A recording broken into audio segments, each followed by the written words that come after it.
하나님에게 인정받았던 사람들. MBA, 전문 경영인을 양성하기 위한 경영학 석사과정, 즉 경영전문대학원입니다. 여기에서 주로 배우는 건 성공한 기업과 실패한 기업, 성공한 CEO와 실패한 CEO를 공부하면서 실패를 피하고 성공하는 법을 배웁니다. 실패한 기업과 실패한 CEO를 연구하여 무엇 때문에 실패했는지 배우고, 성공한 기업과 성공한 CEO를 연구하여 무엇 때문에 성공했는지를 배웁니다. 성공을 배우면 성공할 수 있고, 실패를 배우면 실패를 피할 수 있습니다. 저는 성경에 나오는 성공자와 실패자를 소개하려 합니다. 성공한 사람은 어떻게 하나님께 인정받아 성공했는지, 실패자는 왜 하나님께 외면받아 실패했는지를 배워서 우리 모두 하나님께 인정받아 성공하는 인생의 승리자가 됩시다. 첫 번째로 소개할 인물은 여자이고 시아버지의 아이를 임신한 다말입니다. 의아하죠? 이런 사람이 하나님께 인정받았다는 것이요. 사람들이 하는 치명적인 실수 중에 하나가 나의 관점으로 하나님을 판단한다는 것입니다. 나의 가치관과 기준으로 하나님을 이해하려고 합니다. 그리고 자신이 이해하지 못하고 납득할 수 없으면 그건 하나님의 뜻이 아니다 라고 섣불리 결론 내립니다. 명백히 하나님의 뜻임에도 나의 어리석음으로 인해 분별하지 못하고 본의 아니게 하나님의 뜻을 거역합니다. 예수님을 죽인 사람들도 예수님의 주장이 자신들의 기준으로는 이해가 안 돼서 하나님의 뜻이 아니라고 판단한 것입니다. 그 중엔 하나님의 전문가라고 하는 제사장, 율법사, 서기관들도 있었고 그들이 앞장서서 예수님을 죽였습니다. 하나님의 전문가라고 자부하는 사람들이 하나님의 아들을 죽인 것이죠. 우리가 하나님을 정확히 알아야 하는 이유가 바로 이것입니다. 하나님을 모르면 거역하는 것을 넘어 하나님에게 칼을 겨루는 자가 될 수도 있습니다. 그러니 우리가 이 땅에서 해야 할 가장 중요한 일은 나의 사고와 생각을 부정하고 하나님의 사고와 생각으로 나를 변화시키는 것입니다. 그것이 성화입니다.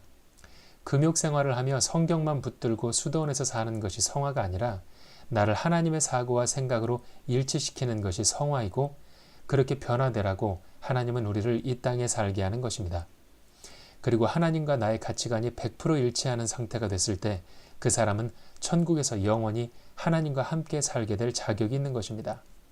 입장 바꿔 생각해 보세요. 여러분 같으면 나와 생각이 전혀 다른 사람과 평생 함께 살고 싶으세요? 사사건건 나와 대립하고 갈등하는 사람과 같이 밥 먹고 영화 보고 산책하고 싶으세요? 그럴 수 없죠. 하나님도 마찬가지입니다.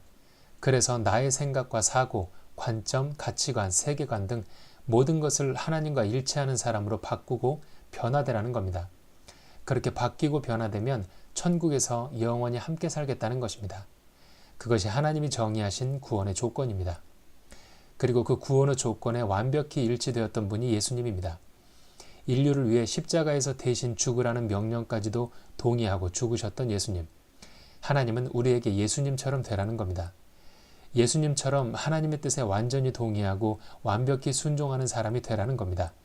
예수님이 우리의 샘플인 것입니다. 다말이 하나님께 인정받은 사람이라는 근거는 그가 예수님의 계보에 들어간 사람이라는 것입니다. 예수님의 계보란 예수님의 부모를 거슬러 올라가면 나오는 사람들을 말합니다. 족보라고도 하죠. 하나님이 다말을 예수님의 계보에 포함시켰다는 건 그를 인정하셨다는 뜻입니다.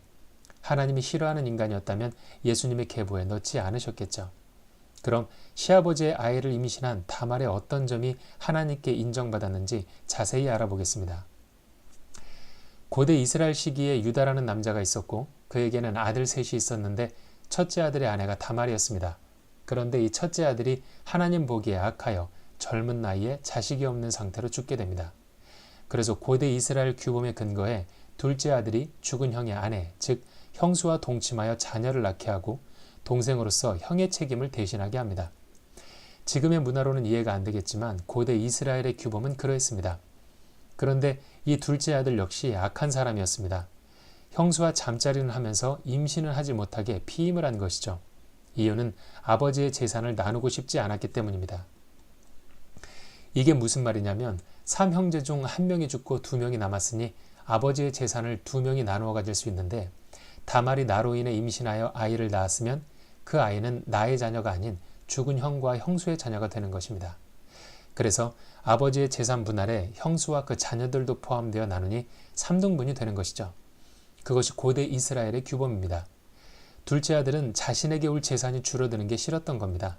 그래서 재산을 더 많이 갖고 싶은 욕심에 형수가 임신하지 못하게 했고 그런 둘째 아들을 하나님은 악하다 판단하시어 죽여버립니다. 결국 둘째 아들까지 잃게 된 유다는 며느리 다말을 자신의 친정으로 보내고 막내 아들이 성인이 되면 연락할 테니 기다리라고 합니다. 친정집에서 하염없이 기다리던 다말은 막내 아들이 성인이 되면 자신도 자녀를 가질 수 있다는 희망을 갖고 살아갑니다. 그러나 시간이 지나고 막내 아들이 성인이 되었지만 어찌된 일인지 유다는 며느리를 부르지 않습니다. 유다는 막내 아들을 다말에게 줄 생각이 없었던 것입니다. 그렇게 시간이 흘러가고 있을 때 다말은 시아버지 유다가 양털을 깎기 위해 마을로 올라간다는 소식을 듣게 됩니다. 그때 다말도 마을로 올라가 우물가에 얼굴을 가리고 앉아 몸을 파는 여자인 척 속이고 유다에게 다가가서 유혹합니다. 유다는 자신의 며느리인 줄도 모르고 단지 몸 파는 창녀일 것이라 생각하며 다말과 동침합니다. 이후 다말은 유다의 지팡이와 도장과 끈을 갖고 달아나고 그 한 번의 관계로 임신하게 됩니다. 그것도 쌍둥이를. 몇 달 후 다말의 임신한 배가 불러왔고 유다의 가족들과 마을 사람들은 다말을 잡아와 부정한 짓을 했다며 추궁하지만 다말은 유다의 지팡이와 도장과 끈을 꺼내 보이며 이것의 주인이 아이의 아버지다라며 유다 앞에 보여줍니다. 자신의 지팡이와 도장을 받은 유다는 더 이상 다말을 추궁하지 못하고 돌려보냅니다. 그리고 다시는 다말을 대면하지 않습니다. 다말이 그렇게 행동하게 한 책임은 규범대로 막내 아들을 주지 않았던 자신에게 있었기 때문입니다. 이것이 창세기 38장의 내용입니다. 다말이라는 여자는 대단하고 무섭기까지 한 사람입니다. 이런 대단하고 무서운 사람을 예수님의 계보에 넣은 하나님은 어떤 부분을 인정하셨을까요? 첫째, 다말은 포기하지 않는 사람입니다. 우리라면 어떻게 행동했을까요? 아마 이렇게 행동했을 겁니다. 남편이 2명이나 죽었다. 나는 이렇게 살아야 할 팔자인가 보다. 내 인생은 그냥 이렇게 자식도 없이 과부로 죽어야 하나 보다.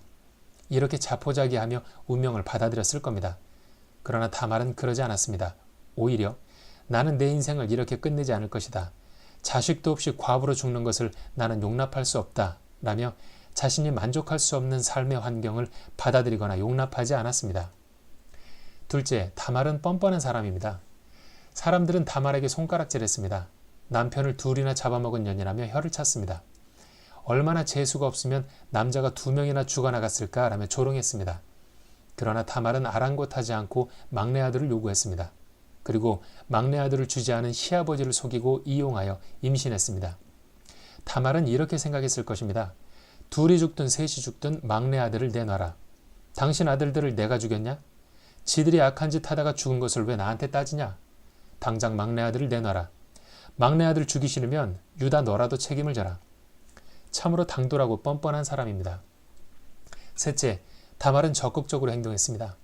많은 사람들이 기도만 하면 언젠가는 하나님이 해줄 것이라고 착각하며 기도만 하고 앉아 있습니다. 감나무 밑에서 감이 내 입으로 떨어지기만을 기다리며 입 벌리고 있는 것과 같습니다.